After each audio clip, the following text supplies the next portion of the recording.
Hello friends, welcome to only IAS Hindi. आज के session में हम बात करने वाले हैं पॉलिटी एम लक्ष्मीकांत। आपका है अब चैप्टर नंबर 48, है ना। हमारा कॉन्स्टिट्यूशनल बॉडीज चल रहा है। कॉन्स्टिट्यूशनल बॉडीज मतलब ऐसी बॉडीज जिनका कि कॉन्स्टिट्यूशन में एक डेडिकेटेड आर्टिकल दिया हुआ है। वैसे ही एक डेडिकेटेड आर्टिकल अनुसूचित जातियों के लिए राष्ट्रीय आयोग के बारे में दिया हुआ है और ये आर्टिकल है आपका 338। इस आर्टिकल में चूंकि इस आयोग का वर्णन है, हम इसको एज अ कॉन्स्टिट्यूशनल बॉडी पढ़ेंगे। आगे के तीनों आयोग जुड़े हुए हैं लगभग, और उनकी कार्यविधि, उनकी कार्यशैली, शक्तियां, संवैधानिक उपाय, कुछ चीजें जो है वे बिल्कुल सेम है। तो ये आज हम देख रहे हैं नेशनल कमीशन फॉर एससीज, है ना, शेड्यूल कास्ट। नेक्स्ट आपका होगा national commission for ST, schedule tribes, और उसके बाद national commission of OBCs, other backward classes के लिए जो कमीशन बना हुआ है। 3 आयोग हैं, वैसे एक साथ भी पढ़ सकते हैं। कुछ चीज़ें जो साथ वाली होंगी उसको साथ में बता दूंगी, बाकी जो इसमें डिफरेंस है वो मैं आपको बता देती हूँ, ठीक है। सो नेशनल कमीशन फॉर एससीज की अगर हम बात करें, जैसे कि हमने जाना है कॉन्स्टिट्यूशनल बॉडी है, चैप्टर नंबर 48 पे हम आ चुके हैं, ठीक है। अच्छा, क्लासेस का पीडीएफ सारा इन्फॉर्मेशन आपको इस टेलीग्राम चैनल पर मिल जाएगा। जिन बच्चों ने ज्वाइन नहीं किया है वो इसको बारकोड को स्कैन करके ज्वाइन कर लें। समटाइम्स क्लासेस आपको नहीं मिलती हैं, या फिर आप मंजू PW UPSC वाला लिख के सर्च करोगे तब भी मिल जाएगा, है ना। पीडीएफ वगैरह के लिए है। सो आज का ये आपका चैप्टर है। चलिए देखो, अगर मैं आपको कमीशन की वेबसाइट दिखाऊं तो वेबसाइट में इसलिए दिखा देती हूँ कि आपको थोड़ा सा रिलायबल लगे, आप थोड़ा सा रिलेट कर पाओ, खुद भी चीज़ों को देख पाओ। तो राष्ट्रीय अनुसूचित जाति आयोग है ना, भारत सरकार का राष्ट्रीय अनुसूचित जाति आयोग है भारत सरकार का। वर्तमान में अध्यक्ष कौन है, ये सारी चीज़ें थोड़े से जो भी आपके फैक्ट्स हैं वो आप देख लीजिएगा। श्री किशोर मकवाना जो है वह चेयरपर्सन है, ठीक है। लव कुश कुमार इसके मेंबर हैं। श्री अगर हम वदीप अली की बात करें, है ना, वदीप अली रामचंद्र, ये इसके मेंबर हैं। तो ये बेसिकली कमीशन के कुछ आपको अध्यक्ष और जो सदस्य हैं उनकी जानकारी यहाँ पर हमें मिल जाती है, ठीक है। अब देखो, कुछ जानकारियां जो मैं आपको आगे बताऊंगी वो सीधा वो जानकारियां बताऊंगी जो आयोग कहता है कि ये उसके पावर हैं, ये उसकी शक्तियां हैं। डेफिनेटली किसी भी किताब में देखो, कहीं भी लिया गया होगा, किसी भी किताब में लिखा गया होगा, लिखा तो वही गया होगा ना जो संविधान में लिखा तो वही गया होगा ना जो आयोग खुद अपनी वेबसाइट पे दे रहा है। इससे ज़्यादा ऑथेंटिक क्या है। तो हम उन शब्दावलियों से भी परिचित हो जाते हैं, क्योंकि जब आप क्वेश्चंस देखेंगे तो आपको क्वेश्चन की जो भाषा मिलती है वह वही सरकारी भाषा मिल जाती है जो गैजेटेड में है, जो आयोग की वेबसाइट्स पे मिलती है, जो शक्तियां हैं जिस तरीके से दिया हुआ है। टफ नहीं है चीज़ों को कि आपको अगर ये नेशनल कमीशन फॉर एससीज है तो थोड़ा ही पढ़ना है, बट ऑथेंटिक पढ़ो जहाँ से क्वेश्चन आता है ना। अब देखो ये क्या लिखा हुआ है, नेशनल कमीशन ऑफ, जैसे आप वेबसाइट खोलोगे, वेबसाइट पे आपको जो फर्स्ट सेंटेंस है मैं पढ़ती हूँ। National commission for schedule caste is an Indian constitutional body, Indian constitutional body, संवैधानिक निकाय है, with a view to provide safeguard against the exploitation of SC. अगर इनका शोषण हो रहा है उसके लिए सेफ गार्ड प्रोवाइड करना। And plus Anglo Indians, Anglo Indians. अब देखो एक क्वेश्चन आता है कि जो एंग्लो इंडियंस हैं उनके लिए अलग से क्या कोई कॉन्स्टिट्यूशन में प्रोविजन है, कोई डेडिकेटेड आर्टिकल है, आयोग है? नहीं। जो नेशनल कमीशन फॉर एससीज है वही सेम सेफ गार्ड प्रोवाइड करेगा, जैसे कि वह एससीज को प्रोवाइड कर रहा है वैसे ही सेफ गार्ड वह किसको प्रोवाइड कर रहा है, वैसे ही safeguard Anglo Indian communities को प्रोवाइड कर रहा है। And promote and protect their social, educational, economic and cultural interest. Special provision were made in the Constitution.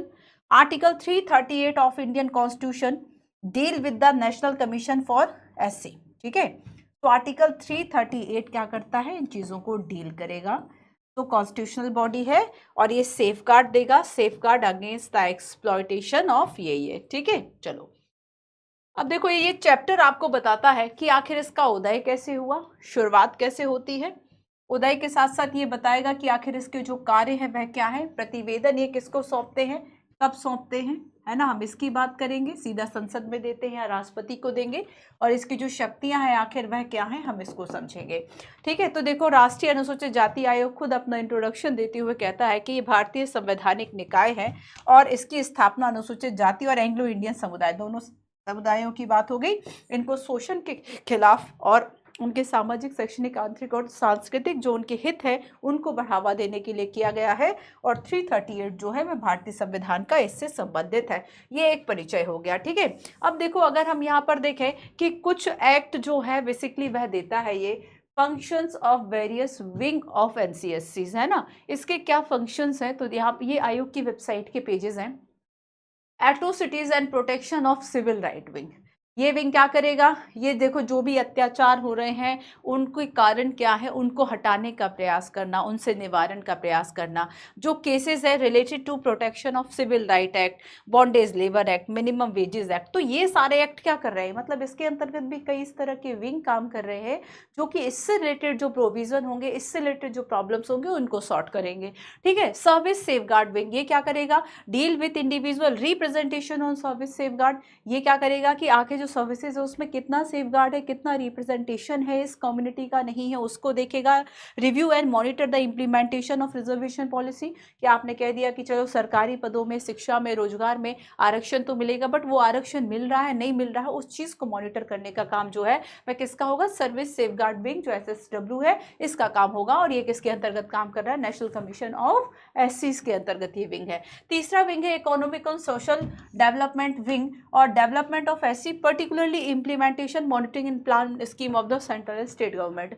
Sometimes आप देखेंगे कि केंद्र और राज्य सरकारों के द्वारा किसी को डेडिकेटेड, किसी कम्युनिटी के लिए डेडिकेटेड कोई पर्टिकुलर योजना वह लेकर आते हैं, तो अब उस स्कीम का फायदा उनको मिल रहा है या नहीं मिल रहा है उसको मॉनिटर करने के लिए, उसकी इंक्वायरी करने के लिए, to inquire into specific complaint with respect to the deprivation of right of एससीज in the respect of land, education, allotment of petrol pump, financial assistance and loan et extras, ठीक है। सो यहाँ पर एपीसीआर जो कि एट्रोसिटीज के matters देखेगा, एसएसडब्ल्यू है जो कि इंडिविजुअल के रिप्रेजेंटेशन से डील करेगा, और ईएसडीडब्ल्यू है इकोनॉमिक सोशल डेवलपमेंट विंग है। तो ये 3 विंग है जो कि काम करती है और अलग अलग जो एससीज है उससे रिलेटेड इश्यूज को देखती है, ठीक है। चलो तो देखो शुरुआत कहाँ से होती है, कुछ शुरुआत मैं आपको बताती हूँ।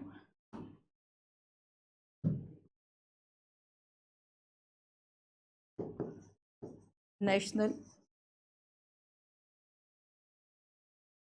कमीशन फॉर एससी, ठीक है, शेड्यूल कास्ट, अनुसूचित जातियों के लिए आयोग,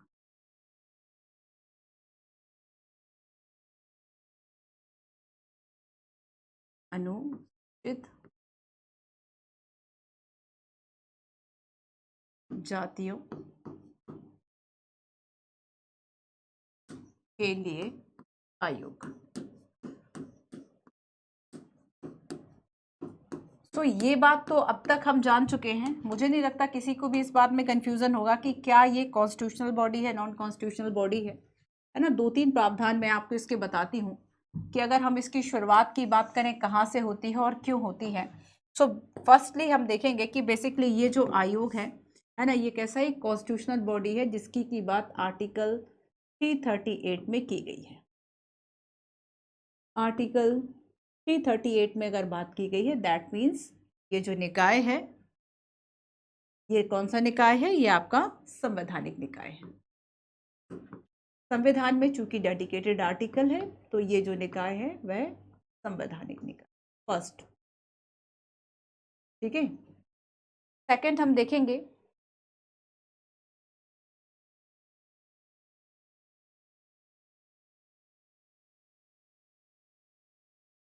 बीच का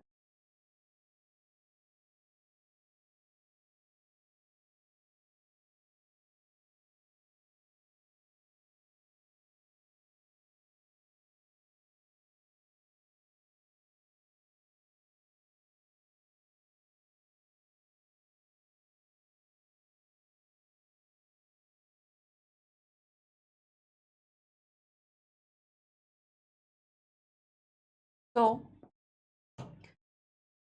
संवैधानिक निकाय है ना। और इसका मेन जो काम है वह क्या है, मेन उद्देश्य, किस उद्देश्य के साथ इसको स्थापित किया है, तो इसका उद्देश्य है कि जो ये कम्युनिटी है इसको शोषण से बचाना, इसको किससे बचाना, शोषण से बचाना। शोषण से बचाना, और प्लस इनका जो बेसिकली हम कहें कि जो इनका हित है, जो इनका संरक्षण है, उसको बढ़ावा देना, है ना।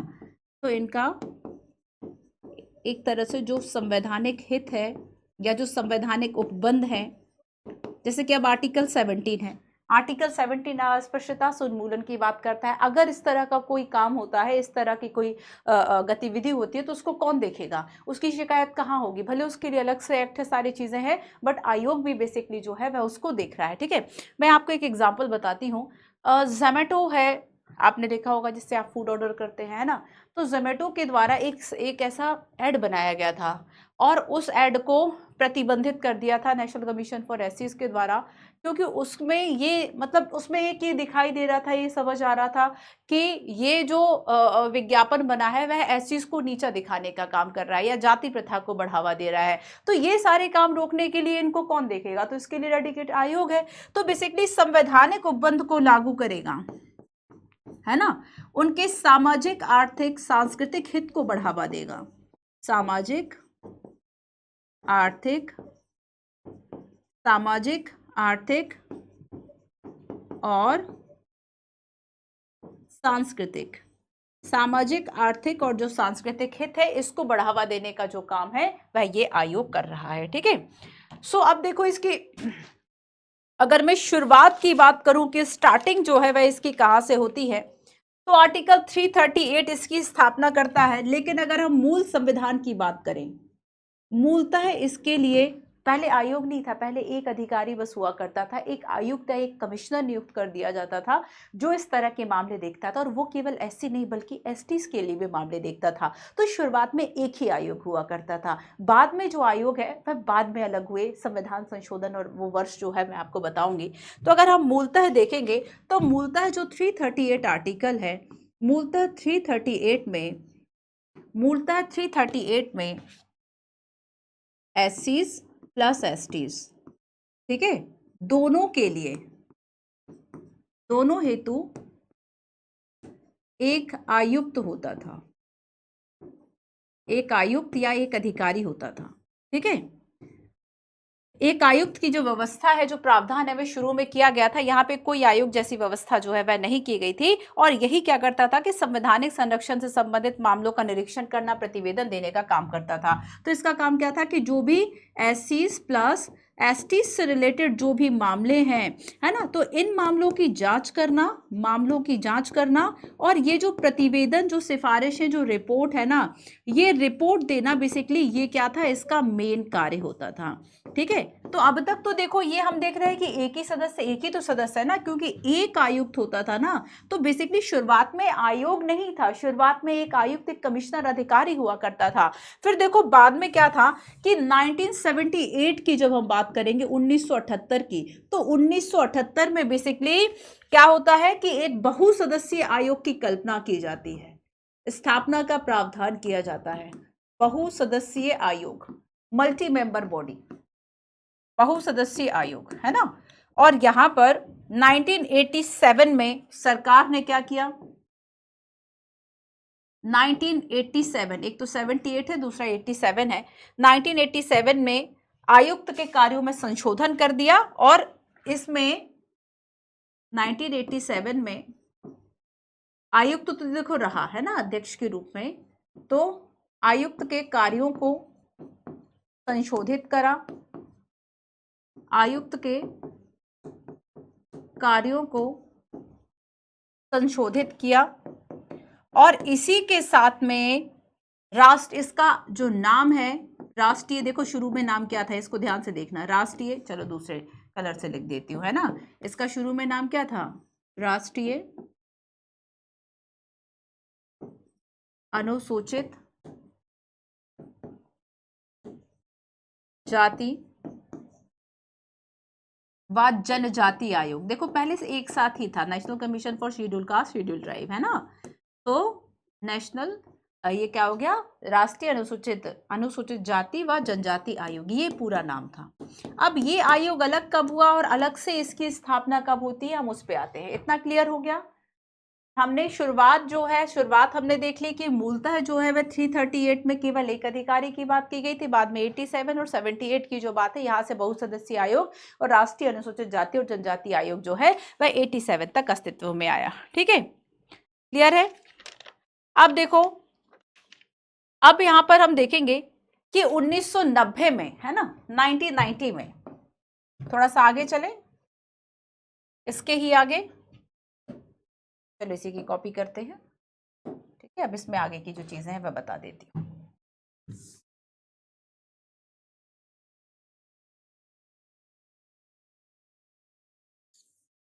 सुरक्षित है आपका वो वाला फाइल, ठीक, वो वाला पेज। यहाँ पे बस हमें कुछ और चीजों को हम देखते हैं। सो 1987 तक की बात हम कर चुके हैं। अब 1990 में आ जाओ। तो 1990 में एक संविधान संशोधन होता है, 65वां संविधान संशोधन। 65वां संविधान संशोधन। संविधान संशोधन याद रखना है, कौन सा संविधान संशोधन था, 65वां था। कब हुआ था? तो 1990 में हुआ था। किया क्या गया था? तो यहाँ पर आयुक्त तो था ही, आयुक्त के कार्यों में पहले संशोधन हो गया, नाम भी हो गया। यहाँ पे भी 65वां संविधान संशोधन के द्वारा इसको संवैधानिक स्थिति दी गई और कहा कि बेसिकली एक अधिकारी के स्थान पर एक पूरा बहुसदस्यीय आयोग होगा। एक अधिकारी के स्थान पर बहुसदस्यीय आयोग जो है वह काम करेगा। मल्टी मेंबर बॉडी, एक से ज्यादा सदस्य होंगे, बहुसदस्यीय आयोग होगा। ठीक है, अब आएगा इंपॉर्टेंट संविधान संशोधन और इन दोनों को अलग करेगा। और ये आपका संशोधन होता है, ये आपका संशोधन होता है 2003 में। ये इंपॉर्टेंट है, यहाँ से क्वेश्चन भी यूपीएससी पूछ चुका है ना। कुछ क्वेश्चंस भी अभी मैं आपको बताऊंगी, मेंस के क्वेश्चंस भी मैं आपको अभी बताऊंगी। तो 2003 में 89वां संविधान संशोधन होता है, कॉन्स्टिट्यूशन अमेंडमेंट एक्ट आया। ठीक है, और इसके अंतर्गत दो बेसिकली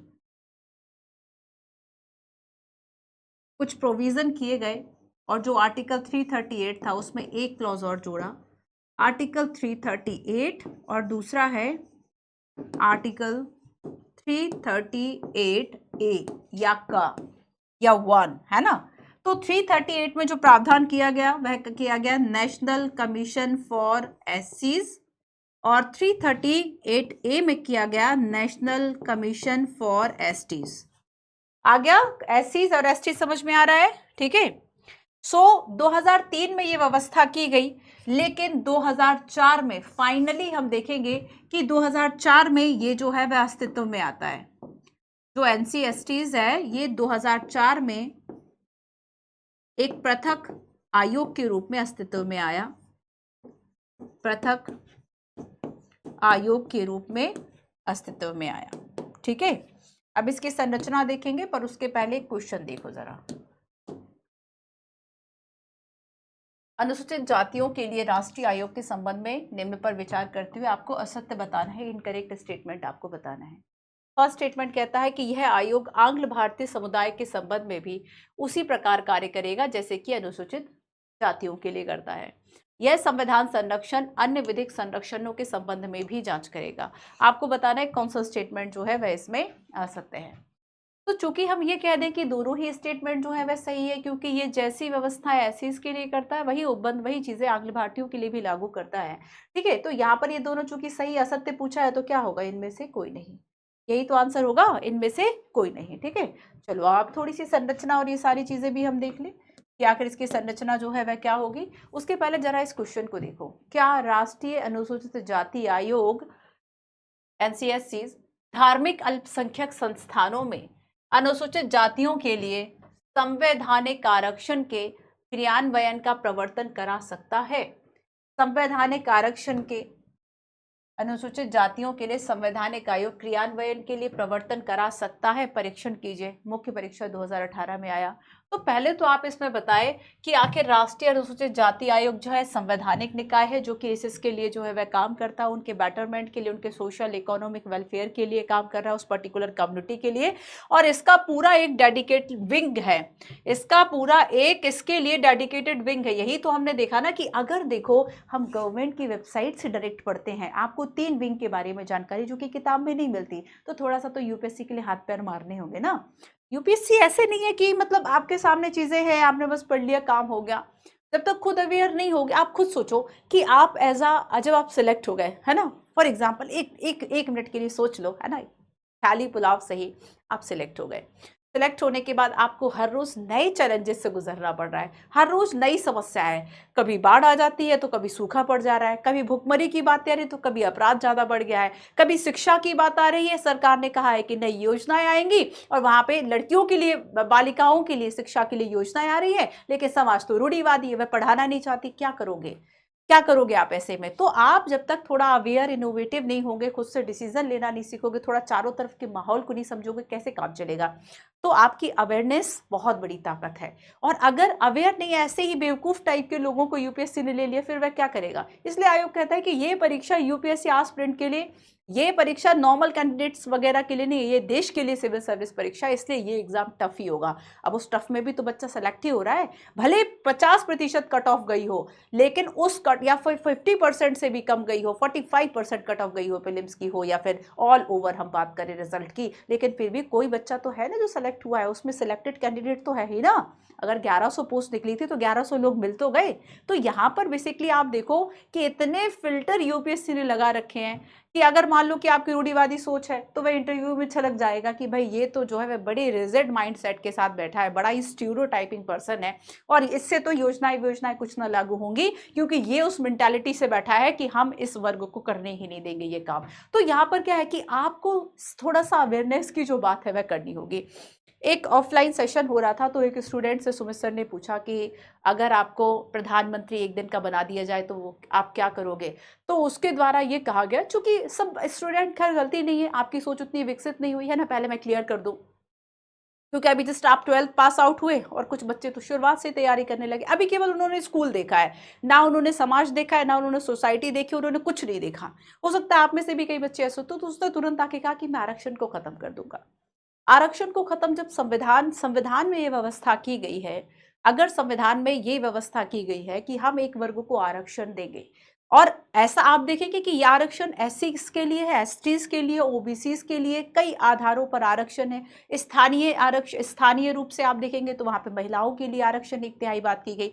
तो देखो बेसिकली क्या है कि देखो कुछ वर्ग ऐसा है, चूंकि सब बहुत लॉजिक सी बात आप सोचो, बहुत तर्कपूर्ण तरीके से आप इस बात को सोचो, हमारा संविधान, संविधान के हिसाब से सरकार चल रही, आप सरकार का अंग बनने वाले हैं, क्या आपका ऐसा आंसर देना संविधान के अनुसार था? आपने तो ना संविधान जाना ना कुछ जाना, खैर इंटरव्यू तक तो आप पहुंच ही नहीं सकते क्योंकि आपने पढ़ा ही नहीं, अगर पढ़ लेते तो सोच बदल जाएगी, इस सोच के साथ इंटरव्यू में पहुंच गए तब तो क्या ही होगा। तो यहाँ पर क्या है कि अगर संविधान में प्रावधान किया गया है, अगर संविधान में आर्टिकल्स हैं, संविधान में इस बात का उपबंध किया गया है कि कमजोर वंचित जो तबका है उसके कल्याण के लिए जो हम कार्य है बेसिकली वह करेंगे, अगर ये बात उसमें लिखी गई है तो डेफिनेटली आपको क्या करना होगा, संविधान के हिसाब से चीजों को चलाना हो। तो संविधान थोड़ी बदल दोगे ना, एक अधिकारी कितने आए और कितने चले गए, सरकार हर 10 साल पे जो आरक्षण है वह बढ़ा देती। हाल ही में 104वां संविधान संशोधन हुआ और एससी एसटी के लिए जो लोकसभा में प्रतिनिधित्व होता था वो 2030 तक के लिए बढ़ा दिया।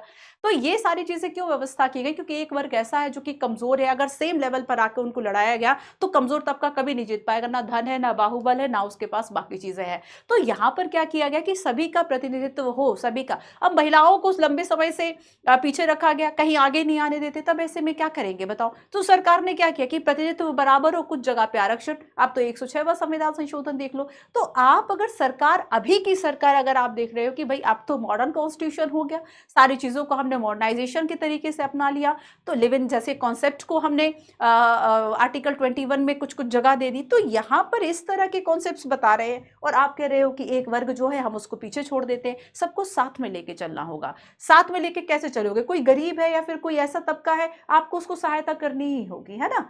तो इस तरह के तर्कपूर्ण बातें वो बच्चा नहीं करेगा जो जिसने पढ़ रखा है, वो ऐसी बातें नहीं करता। तो आपको थोड़ा सा समझना है कि आप जैसे अब एक मैं वुमेन जस्टिस की बात कर लूं, या फिर ये कहें कि जेंडर जस्टिस की हम बात कर लें, तो जेंडर जस्टिस में अब केवल मेल फीमेल नहीं आ रहे ना, अब उसमें ट्रांसजेंडर भी आ रहे हैं, अब उसमें एलजीबीटी क्यू कम्युनिटी भी आ रहा है, ठीक है।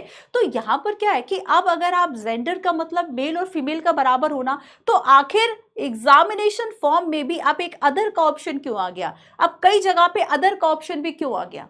क्यों आ गया अदर का ऑप्शन? अगर आपका बायोलॉजिकली या फिजिकली जो है वह चीजें अगर क्लियर नहीं है, तब क्या आपको जीने का अधिकार नहीं होगा? क्या आपको अपॉर्चुनिटी नहीं होगी? क्या आपको ह्यूमन राइट्स नहीं होंगे? क्या है ये सारी बातें? तो जब तक आप इस सोसाइटी को नहीं समझोगे, इतनी छोटी सी बात को नहीं समझोगे कि सबको आगे बढ़ने का अधिकार है ना। चलिए आगे चलते हैं।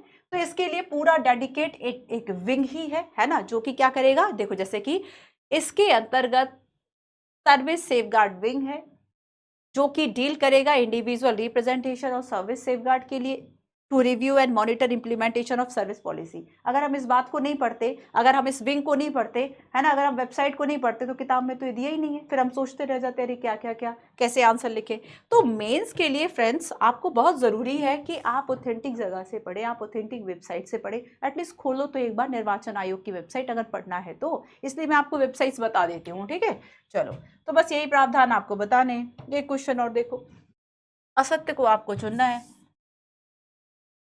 संविधान के 65वां संविधान संशोधन अधिनियम 1990 द्वारा अनुच्छेद 368 में संशोधन किया गया।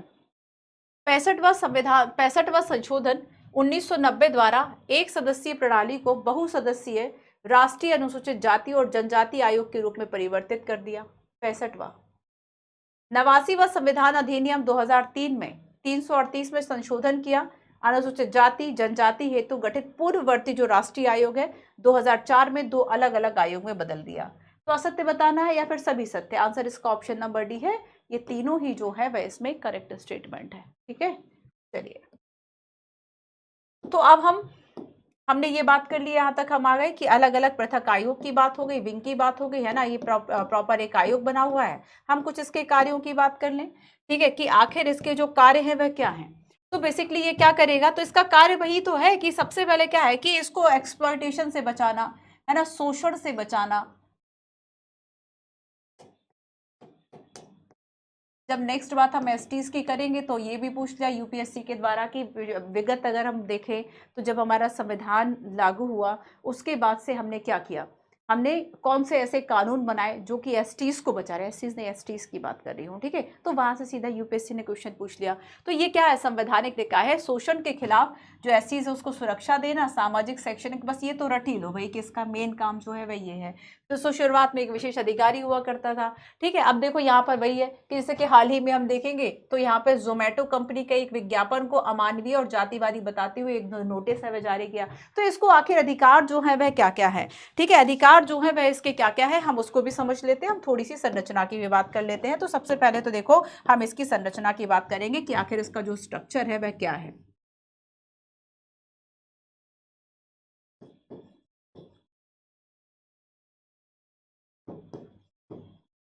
संरचना, एक अध्यक्ष होगा, एक उपाध्यक्ष होगा, एक अध्यक्ष, उपाध्यक्ष और 3 सदस्य। एक अध्यक्ष, उपाध्यक्ष और 3 सदस्य, ठीक है। और अगर हम इन तीनों की नियुक्ति की बात करेंगे तो इनकी जो नियुक्ति है वह राष्ट्रपति के द्वारा की जाएगी। नियुक्ति राष्ट्रपति के द्वारा की जाएगी। ना केवल नियुक्ति बल्कि इनकी सेवा शर्तें क्या होंगी, इनकी सेवा शर्तें क्या होंगी, इस बात का भी जो तय है वह राष्ट्रपति के द्वारा किया जाएगा। तो एक अध्यक्ष, एक उपाध्यक्ष, 3 अन्य सदस्य होंगे, है ना। ये देखो सामान्यतः हम देखेंगे कि ये 3 वर्ष की अवधि के लिए पद धारण करते हैं। ये जो सदस्य हैं वह 3 वर्ष की अवधि के लिए, 3 वर्ष की अवधि हेतु पद धारण करेंगे। अब एक अगली बात थोड़ा सा ध्यान देने वाली है कि ये केवल अगर जैसे कि इनको पुनर्नियुक्ति हो सकती है लेकिन केवल 2 कार्यकाल के लिए, एक चल गया एक और कर लो, ठीक है। तो यहाँ पर क्या है कि इनकी बेसिकली अगर हम देखें तो ये 2 कार्यकाल तक ही रह सकते हैं, तीसरे कार्यकाल पे नहीं आएंगे। 2 कार्यकाल तक जरूरी नहीं है हर हो, मतलब सभी हो, बल्कि जो भी दोबारा चुने जा सकते हैं 2 कार्यकाल तक हो जाएंगे। 2 कार्यकाल से अधिक इनकी नियुक्ति नहीं होगी। तो 2 कार्यकाल से अधिक के लिए, 2 कार्यकाल से अधिक के लिए नियुक्ति के लिए पात्र नहीं होंगे। नियुक्ति हेतु पात्र नहीं होंगे। 2 कार्यकाल से अधिक के लिए नियुक्ति हेतु पात्र नहीं होंगे। आया समझ में? तो यहाँ पर पहली बात हमने देखा, अध्यक्ष उपाध्यक्ष 3 वर्ष की अवधि और 2 वर्ष का कार्यकाल, है ना, कि 2 वर्ष से ज्यादा के कार्यकाल के लिए इनको नियुक्त नहीं किया जाएगा। अब एक बात ध्यान रखना कि ये जो स्ट्रक्चर लागू होगा ना, बहुत बहुत ध्यान से सुनो, इस बात को बहुत ध्यान से सुनो, आपके 3 आयोग एक साथ कंप्लीट हो गए। ये जो स्ट्रक्चर दिया हुआ है और ये जो राष्ट्रपति के बारे में दिया हुआ है, तो ये सारी अक्षरता जो बातें हैं ये तीनों आयोग के लिए होगी। ठीक है, यहां पर लिख देती हूं, आप समझ जाना इस बात को। ठीक है, कि ये जो स्ट्रक्चर है ना, ये स्ट्रक्चर आपका होगा फॉर नेशनल कमीशन ऑफ एससीज, national commission of STs and national commission of BCs, OBCs but BCs लिखा। तो इन तीनों के लिए स्ट्रक्चर बिल्कुल सेम होगा। तीनों को याद कर लो कि, और बस ये याद कर लो, एक अध्यक्ष उपाध्यक्ष सदस्य, ठीक है, 3 वर्ष की अवधि का कार्यकाल और 2 कार्यकाल से ज्यादा की नियुक्ति के लिए ये पात्र नहीं होंगे। तो ये आपका क्या हो गया, ये आपकी संरचना होगी। और ये जो संरचना है वह केवल एनसीएससीज के लिए बल्कि एसटीज एंड बीसीज के लिए भी होगी। क्लियर है इतना? अब आगे चलते हैं और यहाँ पर देखो, कार्य प्रतिवेदन और शक्तियों की भी बात हम बेसिकली कर लेते हैं कि इनके कार्य प्रतिवेदन और बाकी जो काम है वह क्या होंगे। ठीक है, कार्य प्रतिवेदन और शक्ति। अब कार्य, जो विंग के हमने कार्य देखे वही तो कार्य है इसके। जो हमने ये 2-3 विंग देखे कि यार ये जो है वह ये काम कर रहे हैं। तो सबसे पहला कार्य तो यही हो गया कि ये जो समुदाय है इसके लिए संविधान में क्या उपबंध किए हैं उसको लागू कराना, है ना।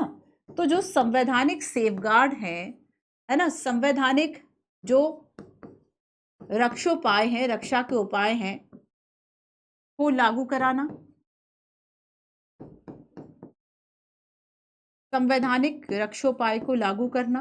ठीक है, ये इनका काम होगा। इसके अलावा जो भी एससी से रिलेटेड मामले हैं, जैसे कि हमने यहां पर जोमेटो का एग्जाम्पल देखा, ठीक है, एग्जाम्पल हमने जोमेटो का देखा कि इसका जो विज्ञापन है उसके लिए नोटिस जारी किया। तो जो भी एससी के मामले हैं उसको लेके निरीक्षण करना, एससी मामलों का निरीक्षण, मामलों का निरीक्षण, अधीक्षण, क्रियान्वयन, निरीक्षण, अधीक्षण एंड क्रियान्वयन। ठीक है, और इस तरह के जो मामले हैं उनकी जांच करना और उनकी सुनवाई करना, जांच व सुनवाई करना। ठीक है, सुनवाई, जांच व मामले को सुनवाई करना, ये अधिकार होगा। जो सामाजिक आर्थिक योजनाएं सरकार के द्वारा बनाई गई हैं वो ठीक तरह से लागू हो रही है या नहीं, इसको देखना। सामाजिक आर्थिक योजनाएं, और ये जो सामाजिक आर्थिक योजनाएं हैं ना, ये दोनों स्तर पर देखेगा। ऐसा नहीं कि केवल केंद्र या राज्य। तो ये योजनाएं चाहे केंद्र के स्तर पर हो चाहे राज्य के स्तर पर हो, तो केंद्र क्या प्रावधान कर रहा है उसको देखना, राज्य क्या प्रावधान कर रहा है उसको देखना। जो आवश्यक है वो तो करें ही, और भी सेफगार्ड्स के जो उपाय है बेसिकली ये करेंगे। तो जो भी इनके कार्य होंगे उनका निरीक्षण करना, ठीक है, इनका निरीक्षण करना और जो स्कीम्स योजनाएं हैं उनका कार्यान्वयन कराना, उनको लागू कराना, इम्प्लीमेंटेशन कराना। ठीक है, इसके अलावा देखो, तो निरीक्षण करना, इसके अलावा केंद्र व राज्य जो है वे क्या कदम उठा रहे हैं सेफगार्ड्स के लिए, है ना, इनके जो इंटरेस्ट है उसको प्रमोट करने के लिए, इनके खिलाफ अत्याचार हो रहा है उसको बचाने के लिए। तो इनके सेफगार्ड्स के लिए केंद्र व राज्यों द्वारा उठाए कदमों की समीक्षा, उठाए कदमों की समीक्षा, ये इसका कार्य होगा। ठीक है, एंड इसके अलावा एक और काम होगा संरक्षण के लिए। देखो क्या उपाय और किए जा सकते हैं, उसके लिए प्रतिवेदन बनाएगा। प्रतिवेदन में क्या लिखेगा, सिफारिशें क्या देगा, ऑब्वियस सी बात है, सिफारिशें ये देगा कि इस कम्युनिटी को हमें ये जो प्रोविजन है वह और कर देने चाहिए इनके बेटरमेंट के लिए। तो ये जो प्रतिवेदन और सिफारिशें हैं वह करेगा। इसके अलावा देखो कि ये बेसिकली और वो सभी काम करेगा जो राष्ट्रपति सौंप देगा।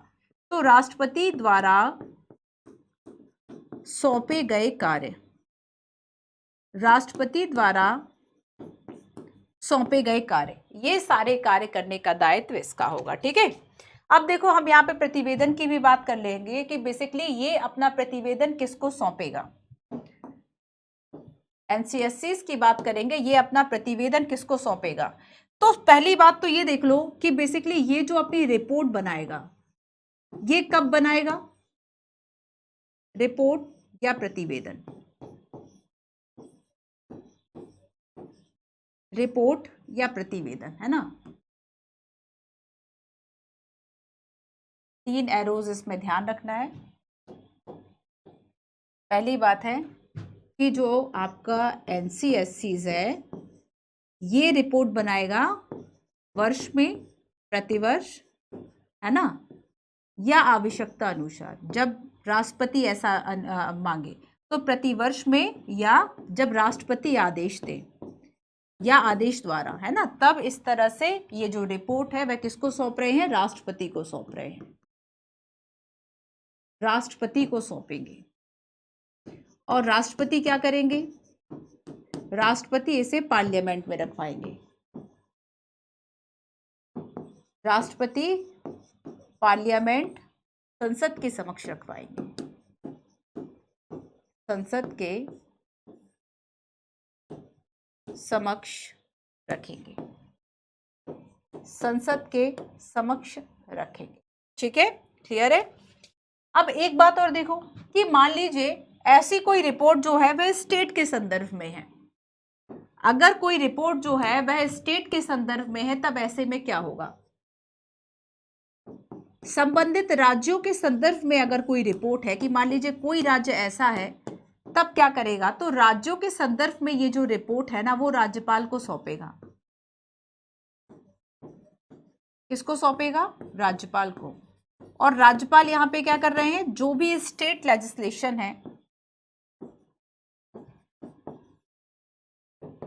स्टेट लेजिस्लेशन जो राज्य का विधानमंडल होगा उसके समक्ष रखेंगे, राज्य के विधानमंडल के समक्ष रखेंगे, है ना। तो राज्यों के संदर्भ में रिपोर्ट, ऐसा नहीं अगर राष्ट्रपति मांगेंगे तो राष्ट्रपति को भी देना पड़ेगा, लेकिन वैसे ये जो पूरी एक जो बना हुआ है कि कौन किस संदर्भ में रिपोर्ट दे रहा है, तो राज्यों के संदर्भ में जो रिपोर्ट है वह राष्ट्रपति को देंगे, माफ कीजिए, वह गवर्नर को देंगे, राज्यपाल को देंगे, और राज्यपाल इन रिपोर्ट्स को आगे रखेंगे। ठीक है, तो ये कार्य और रिपोर्ट्स की बात हो गई। अब इनके पास कुछ ऐसे पावर भी होते हैं कि बेसिकली ये जो है क्या क्या पावर्स है इनके पास, है ना। तो कुछ पावर्स की बात हम और कर लेते हैं कि आखिर इनकी जो शक्तियां हैं वह इन्हें क्या दी गई हैं, किन शक्तियों का ये प्रयोग कर सकते हैं, क्या किसको समन जारी कर सकते हैं, किसको ये नोटिस जारी कर सकते हैं, ये सारी बातें, है ना। तो ये सब किस में आ गई, शक्तियों में आ गई। तो देखो शक्तियों में पहली बात तो इसमें ये है कि ये अगर नेशनल कमीशन फॉर एससीज जो है कि देखो कि 2018 तक तो ये इसको ये शक्ति प्राप्त थी, 2018 तक, 2018 में मुक्त हो गया, 2018 तक जो ओबीसीज हैं, ओबीसी से संबंधित मामले भी देखता था, संबंधित मामलों की शक्तियां थी 2018 तक, मतलब 2018 के बाद ये इस दायित्व से मुक्त हो गया, से संबंधित मामलों की शक्तियां थी। याद रखना यहाँ पर हम पास्ट टेंस का यूज कर रहे हैं, प्रेजेंट टेंस की बात बिल्कुल नहीं हो रही है। तो 2018 के बाद से इसके लिए जो कि अलग आयोग बन गया, राष्ट्रीय पिछड़ा वर्ग आयोग, इसको हम एक दिन बाद देखेंगे। ठीक है, सो 102वां संविधान संशोधन हुआ, और 102वां संविधान संशोधन के द्वारा क्या किया, 102वां संविधान संशोधन, और इसके द्वारा पृथक राष्ट्रीय पिछड़ा वर्ग आयोग, राष्ट्रीय पिछड़ा वर्ग आयोग बन गया, राष्ट्रीय पिछड़ा वर्ग आयोग बन गया, है ना। इसको पता है, अलग से एक डेडिकेट आर्टिकल है 338B। ए में तो एसटीज की बात की गई, तो अब ये इन कार्यों को देखता है, ठीक है। और अगर हम इसकी शक्तियों की बात करें तो इसे सिविल कोर्ट की शक्तियां प्राप्त हैं, क्रिमिनल नहीं, सिविल कोर्ट, दीवानी न्यायालय। और दीवानी न्यायालय के पास क्या शक्तियां होती हैं? क्या ये अपने समक्ष किसी मामले से संबंधित, मतलब कि क्या उसकी जांच के लिए अपने रिकॉर्ड वगैरह मंगवा सकता है? तो यूपीएससी क्वेश्चन पूछता है, क्या इसके पास किसी को नोटिस समन भेजने का अधिकार है? किसी को समन भेजने का? यस, बिल्कुल है। किसी को समन भेजने का, हाजिर कराने का, परीक्षण कराने का, किसी चीज का, किसी रिपोर्ट, किसी मामले का परीक्षण करेगा ना, तो परीक्षण करने का अधिकार है, शक्तियां हैं ये। इवन अगर न्यायालय से भी कोई जो कागजात हैं अगर वह मंगवाने हैं, किसी मामले में जरूरी हैं, तो न्यायालय द्वारा, है ना, जो कोई प्रति है या कार्बन कॉपी है, प्रति को मांगने या फिर इसका भी जो अधिकार है वह इसके पास है, ठीक है। न्यायालय के द्वारा अगर जरूरत पड़ती है तो कोई जो प्रति है वह मांग सकता है। तो इसके अलावा कोई दस्तावेज, कोई डॉक्यूमेंट, चाहे वह कोर्ट से भी हो, तो दस्तावेज पेश करने की बात जो है वह कर सकता है। जो शपथ पत्र है,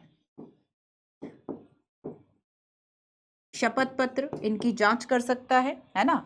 शपथ पत्र पर साक्ष्य देख सकता है, साक्षियों के दस्तावेज की परीक्षा कर सकता है। जो भी साक्षी थे, मान ले कोई मामले में साक्षी है ना, गवाह हैं, तो साक्षियों के जो भी डॉक्यूमेंट है, दस्तावेज हैं, इन दस्तावेजों की ये जांच कर सकता है, परीक्षा कर सकता है। इसके अलावा ये बात जो आपको याद रखनी है कि ये आंग्ल भारतीय समुदाय के लिए उसी तरीके से काम करेगा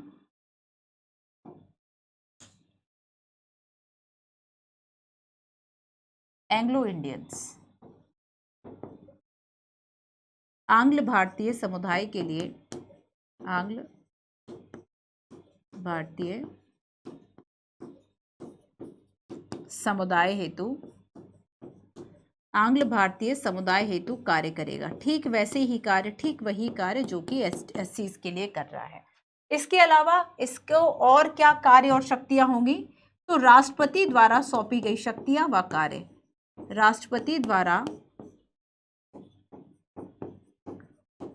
जो सौंपे गए मामले हैं, है ना, इन मामलों की जांच करना, ये सारे कार्य, दायित्व, अधिकार इसके संदर्भ में आएंगे, ठीक है। क्लियर है इतना? तो ये था आपका नेशनल कमीशन फॉर एससीज, बस इतना ही था, इसमें ज़्यादा कुछ नहीं है, ठीक है। यही सारी बातें थी, मैंने आपको बता दिया। प्रीलिम्स मेंस से क्वेश्चन आएगा बच्चों, आपसे बन जाना है। मैंने मेंस का तरीका भी आपको बता दिया कि आपको उसमें करना क्या है। थोड़ा सा करंट अफेयर से अपडेटेड रहो। तो हमने रिपोर्ट कार्य की बात कर ली, हमने स्ट्रक्चर की बात कर ली, ठीक है। हमने जाना कि ये बेसिकली जो आयोग है, थोड़ा सा आप देख लीजिएगा वेबसाइट्स को कि आखिर इसमें क्या नया पुराना है, या फिर कोई नया प्रावधान आता है, कुछ और आता है, तो वो सारी चीज़ें एक बार आप देख लेना, ठीक है। आ गया समझ में? कमेंट करके बताना कि हाँ मैम आ गया, ठीक है। तो उदय कार्य प्रतिवेदन हमने देखा, हमने जाना संवैधानिक निकाय है, किस तरीके से काम करेगा, ठीक है। तो 2 संविधान संशोधन आगे मैं आपको बताऊंगी। एक आपको 89वां संविधान संशोधन याद रखना है, 2003वां, और 2003 में जो हुआ, और एक और संविधान संशोधन जो कि आपको 102वां संविधान संशोधन है, जिसमें कि अलग से जो ओबीसीज के लिए इस तरह का जो कमीशन है वह बनाया गया। तो ये था आपका आज का चैप्टर, ठीक है। ये आपके लिए टेलीग्राम है, टेलीग्राम @मंजू PWUPSC वाला, इसको सर्च करके ज्वाइन कर लो, स्कैन करके ज्वाइन कर लो क्लासेस के PDF और नोट्स के लिए। तो कंटिन्यूटी के साथ क्लास को करते रहिए, नोट्स बनाइए, प्रॉपर रिवीजन कीजिए। मिलते हैं हम अपने नेक्स्ट सेशन में। Thank you so much.